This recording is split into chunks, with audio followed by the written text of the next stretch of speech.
ગઈકાલે રાત્રે જે વરસાદ પડ્યો તેના અંદર સમગ્ર અમદાવાદ શહેરના અંદર 7 ઝોનના અંદર ખૂબ મોટા પ્રમાણમાં પાણી ભરવાની ફરિયાદો મળી છે. અમદાવાદ મ્યુનિસિપલ કોર્પોરેશનના પ્રી મોન્સૂન પ્લાનના અંદર જે પ્રમાણે દર વર્ષે લાખો કરોડો રૂપિયા આપણે ખર્ચીએ છીએ, પરંતુ જ્યારે વરસાદ પડે છે અને નજીવા વરસાદના અંદર પણ ગઈકાલે જે પાણી ભરાઈ ગયા તેઓ લોકો ત્રાહિમામ પુકારી ગયા હતા. ખાસ કરીને અમદાવાદ શહેરના 7 ઝોનના અંદર વરસાદી પાણીની જે કેચમેન્ટો છે,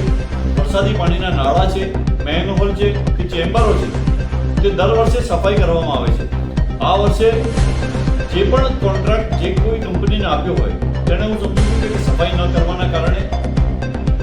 નજીવા વરસાદના અંદર પણ મોટા પ્રમાણમાં પાણી ભરાઈ ગયું છે. અમદાવાદ શહેરની સંકલન સમિતિની મિટિંગના અંદર વારંવાર મારી રજૂઆત હતી કે વરસાદ પહેલા આ તમામ વ્યવસ્થા જે કોર્પોરેશનને કરવાની હોય છે તે કરવી જોઈએ, પરંતુ અમદાવાદ મ્યુનિસિપલ કમિશનર શ્રીની આ રજૂઆત જ્યારે કરતા હોઈએ છીએ ત્યારે હું સમજુ છું કે નીચેના જે અધિકારીઓ જેને કામ કરવાનું છે તે જે વિસ્તારના અંદર તેને રાઉન્ડ લેવાના હોય છે, તે રાઉન્ડ પણ લીધા નથી, જેના કારણે આજે લોકો હેરાન થઈ રહ્યા છે. આજે અમદાવાદ મ્યુનિસિપલ કમિશનરશ્રીને મેં ફરી એક પત્ર લખ્યો છે અને સમગ્ર અમદાવાદ શહેરના અંદર જે વિસ્તારોના અંદર પાણી ભરાય છે તે વિસ્તારોના અંદર પાણીનો તાત્કાલિક નિકાલ થાય, લોકો રોગચાળાનો ભોગ ના બને અને જે ખાસ કરીને રોડના અંદર જે ખાડાના અંદર જે પાણી